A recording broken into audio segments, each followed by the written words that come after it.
예수님께서는 누가복음 이 14장, 15장, 16장에 걸쳐서 이 제자가 되는 길, 제자도에 대해서 말씀하고 계십니다. 특별히 예수님께서 말씀하신 제자의 모습은 이 시대에 하나님의 종입니다. 하나님의 일꾼입니다라고 자랑스럽게 이야기하고 떠벌리고 다녔던 이 바리새인이나 사두개인들과는 전혀 다른 그런 모습을 보이고 있는 것을 보게 됩니다. 어제 말씀, 그제 말씀에 보시면 이 하나님과 재물을 겸하여 섬길 수 없다 라고 말씀하시고요. 하나님의 말씀대로 살지 않으면 유대인이라도 율법 안에 있다라고 얘기한다 할지라도 그것에 구원이 없고요. 오히려 음부에 떨어져서 고난 가운데 있는, 또한 그 예수님의 시대가, 우리가 살고 있는 시대가 얼마나 강팍한지, 예수님께서 십자가에 죽으시고 부활하셔도 믿지 않을 사람들이 있을 것이다. 우리 생각에는 사람이 죽었다 깨어나는 것은 정말 가장 놀라운 기적 아닙니까? 그런 놀라운 기적과 이사가 일어난다 할지라도 강팍한 세대는 예수님을 믿지 않을 것이고 하나님을 무시할 것에 대해서 말씀하고 계신 것을 보게 됩니다. 다시 오늘 말씀에서는요, 그것과 연장선에서 이제 제자들에게 실족하게 하는 것이 없을 수는 없으나 그렇게 하는 자에게는 화가 있을 것이다. 다른 사람을 실족하게 하지 말 것에 대해서 말씀하십니다. 이 바리새인들은요, 자신들도 순종하지 못하는 것을 마치 자신들은 순종하고 있는 것처럼 위선적인 모습을 하면서 다른 사람에게 그것을 부담시켰죠. 그리고 그것을 통해서 자신들이 이건 우리는 안 되는구나 좌절하게 하고 포기하게 하고요. 그것을 통해서 사람들에게 인정받고 또 자신들도 지고 싶지 않은 짐을 그들에게 얹혀줘서 그런 하나님 안에서의 기쁨을 누리지 못하게 했던, 실족하게 하는 것.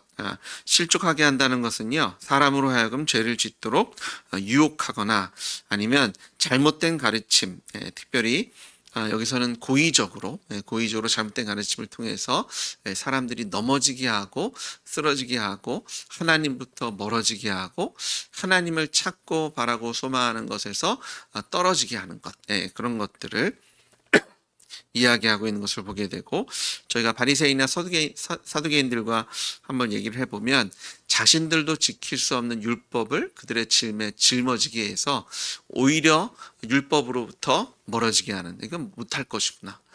그냥 우리는 옆에서 지켜봐야 되겠다. 저 사람들이 대단한 사람이네. 우리는 저 사람 옆에서 그냥 쫓아나가야지. 하나님과의 그런 직접적인 관계성을 맺게 하는 것이 아니라 오히려 하나님과 멀어지게 했던, 그것을 이제 실족해 한다 라는 모습으로 저희가 생각할 수 있고요. 그렇게 하는 것이 하나님 앞에서 화를 당하겠다. 근데 이게 얼마나 큰 화냐면요, 2절에 보니까 차라리 연자 맷돌이 그 목에 바다에 던져지는 것이 하나님의 진노를 받는 것보다 더 편하고 좋을 것이다 라고 얘기할 정도로 하나님의 진노가 무서울 것에 대해서 얘기하고 계십니다. 특별히 연자 맷돌을 메고 바다에 던져지는 것은요, 이 시대에 로마나 그리스 등지에서 실제적으로 시행됐던 사형법이라고 얘기합니다. 이 사형법은요, 극악한 범죄자, 그리고 공공의 안녕과 질서를 해친 사람들에 가해졌던 사형법이라고 합니다. 그러니까 사회를 어지럽혔던 사람들, 사람들의 마음을 혼미케 했던 그런 사람들에게 행해졌던 형벌이 연자맷돌을 메고 바다에 던져 넣었던 그런 사형법이 그리스와 로마에 실제로 있었다라고 얘기하죠. 예수님을 쫓는다고 하면서 다른 사람이 하나님께로 오는 것을 막고 방해하고 오히려 염려와 시름과 좌절을 갖게 하는 것, 하나님께서 그것에 대해서 진노하시겠다라고 말씀하고 있습니다. 그러면서 3절에 너희는 스스로 조심하라. 그러면서요, 만일 내 형제가 죄를 범하거든 경고하고 회개하거든 용서하라. 자, 잘못된 가르침으로 실족시키지 말고요. 또한 관용 없이 가르치지 말 것에 대해서 말씀하고 계십니다. 회개한다면 용서하라. 마치 너희들은 아무것도 할 수 없는 그냥 지옥에 던져져서 불타오를 수밖에 없는 불쏘시개 그런 인생일 수밖에 없다라고 다른 사람들을 그 마음을 휘젓고요. 하나님으로부터 멀리 하는 것이 아니라 하나님께 나아가서 회개하거든 용서할 것에 대해서 말씀하고 계십니다. 우리가 모두 은혜로 구원받는 줄 믿습니다. 회개할 때 이것이 입술로 그냥 죄송합니다, 미안합니다가 아니라 정말 예수님 앞에서 예수의 주권을 인정하고 내가 죄인인 것을 또 고백하고 예수님과 함께 십자가에 죽었고 부활한 예수님을 주님으로 영접한 그런 참 회개로 하나님께 나아갈 때 용서할 것에 말씀하시고요. 그런데 이런 회개를 할지언정 계속해서 반복적으로 쓰러질 수밖에 없는 사람들의 연약성에 대해서 말씀하고 계십니다. 그러니까 지금 하나님께서는요, 죄에 쓰러진 그 죄 자체에 대해서도 용서해야 되지만 그 죄에 쓰러질 수밖에 없는 그 사람의 연약성까지도 용서할 것에 대해서 말씀하고 계십니다. 이것이 우리가 구원받은 것이요 하나님의 절대적인 은혜입니다. 우리는 우리 안에 선한 것이 없고요. 우리가 내 힘으로는 그런 율법을 지킬 수 있는 힘이 우리 안에 없는 줄 믿습니다. 근데 하나님께서요, 성령께서 우리 안에 역사하실 때 우리로 순종의 자리에 서게 하시고 열매 맺게 하실 줄 믿습니다. 그런 과정 속에서도 우리가 주저앉을 수 있고 한눈 팔 수 있지만 또 성령께서 책망하시고 또 교회를 통해서 우리를 이렇게 세워주실 때 우리가 회개하면 하나님께는 다시 우리를 이렇게 세우시고 하나님의 그 길로 우리를 끝까지 인도해 주실 줄 믿습니다.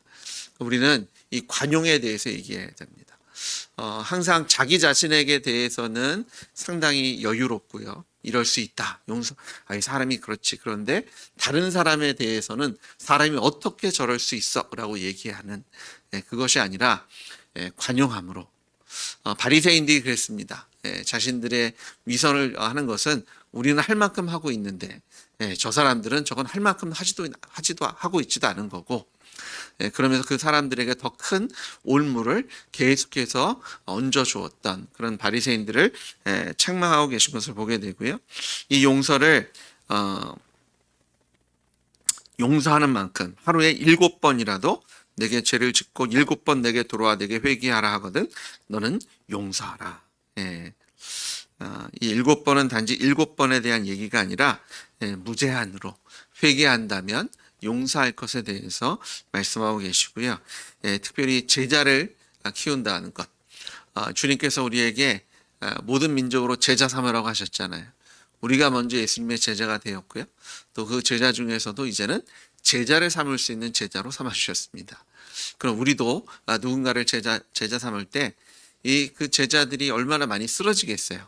그럴 때마다 회개한다면 무제한적으로 용서해주고 끝까지 붙잡고 함께 믿음의 길을 갈 것에 대해서 말씀하고 계십니다. 근데 그것이 바로 주님께서 우리를 향해서 하고 계신 일입니다. 우리가 용서할 수 있는 이유는요, 우리가 하나님께 용서를 매일매일 우리도 받고 있기 때문입니다. 내가 잘난 것이 없고요, 오로지 이것이 하나님의 은혜입니다. 근데 우리가 용서할 때 그냥 용서하는 것이 아니라 이 용서가 가능한 것이 누구 때문이에요? 예수님께서 십자가에 흘리신 보혈의 피 때문입니다. 그러니까 우리 하나님께서 우리가 회개만 하면 용서해 주시지만 이 용서가 싸구려가 아닙니다. 이 용서를 해주시기 위해서 우리를 다시 이렇게 세워주기 위해서 주님께서는 십자가에 달려 죽으셨고 부활하셨습니다. 적신이 되셔서 십자가에 매달리셨고요.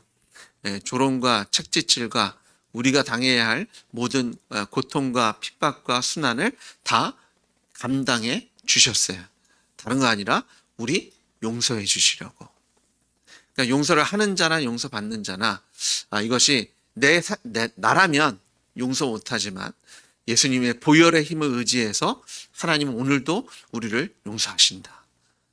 용서받을 때 이것을 그냥 공짜라고 그냥 무조건 가서 회개만 하면 I am sorry, 죄송합니다. 얘기만 하면 용서받으니까 이건 프리 패스야. 이렇게 생각하는 것이 아니라 우리가 용서받을 때마다 예수님께서 흘리신 보혈의 피를 기억하셔야 합니다.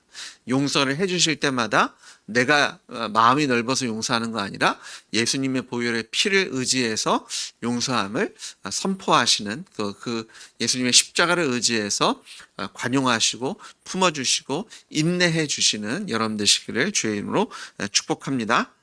자,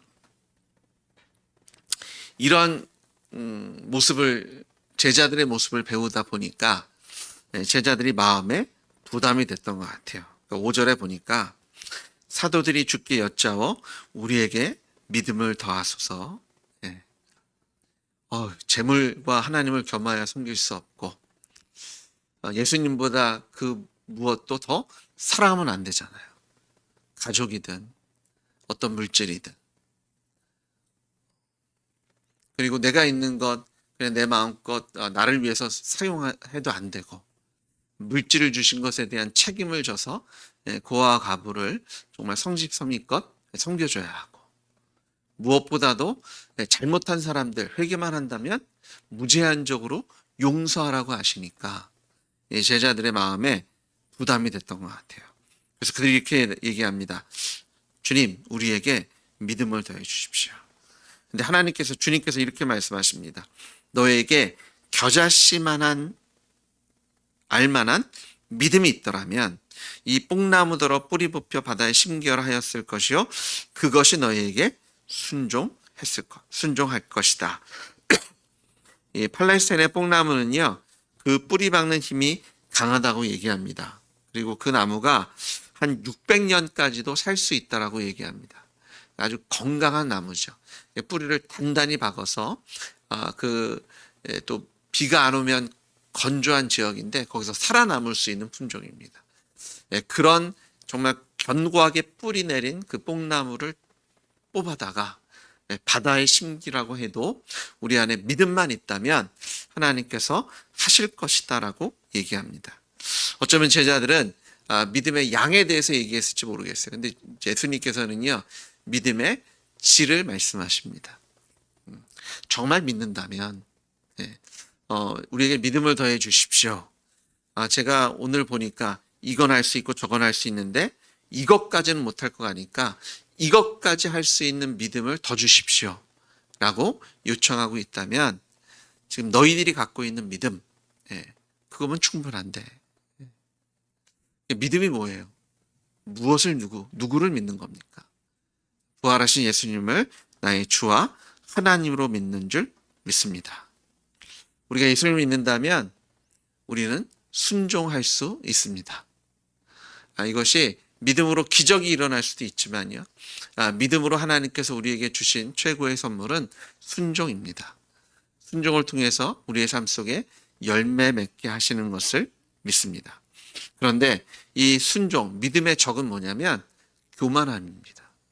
바리새인들이 그랬죠. 예수님께서 도리어 이렇게 얘기하십니다.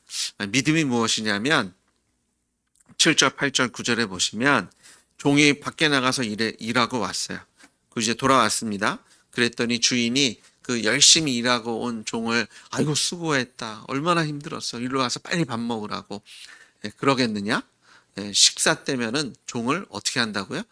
주인의 식사를 차리게 하고 주인이 밥 먹는 것도 옆에서 수중 들게 하고 그게 다 끝나야 종은 밥을 먹을 수 있지 않겠느냐. 당연히 해야 할 일을 한 종에게 감사할 주인이 있겠느냐. 10절에 보니까 이와 같이 너희도 명령받은 것을 다 행한 후에 이르기를 우리는 무익한 종이라 우리가 하여야 할 일을 한 것뿐이라 할지니라. 이게 상당히 부담되시죠. 야, 하나님께서 이렇게 무지막지하시다고 우리를 이렇게까지 굴리신다고 쉴 시간도 안 주시고 우리는 종이니까. 그것이 아니라 우리가 겸손하게 주님 앞에 나아가면 정말 예수님이 우리의 주님이시면 주님께서 우리에게 명령하신 것을 감당해 나가면 하나님께서는 하나님의 일을 하시겠다라는 겁니다. 그리고 이것이 어떤 정말 큰 것을 요구하는 어떤 것을 하는 것이 아니라 우리가 있어야 할 믿음은 부활하신 예수님이 주님이신 것을 믿기만 하면 우리가 그것에 순종하기만 하면 그 나머지는 하나님께서 하시지 않겠느냐. 어떤 큰 일을 하기 위해서 큰 믿음, 이것을 저희가 더 공급받고 이것이 아니라 그 믿음에 대한 그 질이 정말 예수님을 주님이라고 고백할 때 그냥 입술로만 주여 주여 하는 것이 아니라 정말 그 예수님이 주님이시라면 무슨 말씀을 하셔도 순종하지 않겠느냐? 그리고 그것 내가 했다라고 자랑하겠느냐? 정말 우리가 예수님을 믿는다면 그 믿음이 정말 무게가 있는 믿음이라면 이런 종과 같은 마음으로 당연하게 자신이 해야 할 것을 하고 다 하나님께서 그것을 통해서 역사하실 때 내가 이런 일을 했습니다. 내 믿음이 이렇게 큽니다. 자랑하는 것이 아니라 당연히 해야 할 일을 했습니다. 이 무익한 종은 말씀하신 대로 했고 이것을 행하신 이는 누구세요? 하나님이십니다. 이 고백을 할 수 있다라는 겁니다. 우리는 더 큰 믿음, 더 큰 달란트, 더 넓은 세상을 원합니다. 그런데 사실은요, 하나님께서 우리에게 요구하시는 것은 믿음입니다. 입술만의 고백이 아니라 내가 저 큰 산도 옮길 수 있는 큰 믿음, 이거 아니라 예수님이, 부활하신 예수님이 주님이시라는 그 믿음만 있으면 나는 무익한 종이지만 나의 주인이신 예수님께서 하라고 하신 것 우리는 넉넉히 감당할 수 있는 줄 믿으시는 여러분 되시길 주의로 축복합니다. 믿음만 있으면 됩니다. 우리에게 큰 재능이 필요한 것도 아니고요. 큰 재산이 필요한 것도 아닙니다. 큰 지혜가 필요한 것도 아니라 믿음으로 우리가 한 걸음 한 걸음 나아갈 때 하나님께서는요, 하나님의 일을 하시고 그 하나님께서 하신 일을 뒤돌아볼 때, 야, 이것은 내가 할 수 없는 일이었구나. 나는 그냥 시키는 대로, 인도하시는 대로 한 걸음 한 걸음 내디뎠을 뿐인데 하나님께서 이런 일을 하셨습니다라고 하나님께 영광과 찬양을 돌리시는 여러분 되시길 주의로 축복합니다. 초대교회를 한번 되돌아보십시오. 사도 바울이라는 걸쭉한 인물이 있긴 있었지만 사도 바울 본인은 우리가 요즘 생각하는 사도 바울 하면 이러잖아요. 근데 그런 대접을 받았나요?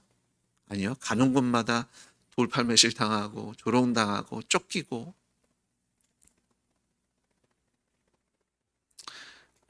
그도 순교했고요. 지금에야 사도 바울, 베드로 도마 막 이러는 거죠. 그 누구도 사도 바울, 예루살렘에서요, 사도 바울 같은 사람은 흔했을 겁니다. 헬라어도 하고 히브리어도 하고. 아니요, 사도 바울과 같이 헬라어랑 히브리어를 잘하는 사람이 사도 바울만 있지는 않았을 겁니다. 수천이 있었을 겁니다. 그 중에 하나였을 거예요.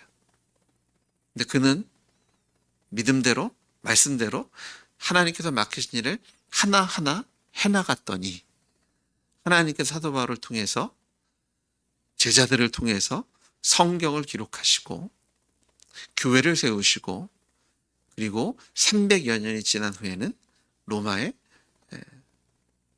정식 종교로 기독교를 삼으실 정도로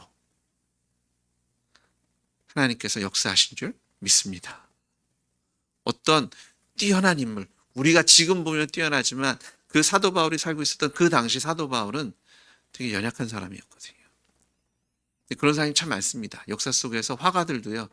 지금 지금 대전에 방고 이렇게 전시한다고 한참 뉴스에 나오던데, 그분도 죽고 난 다음에 이름을 얻고 자신은 자기가 그린 그림으로 호강 한번 못 해본 사람입니다.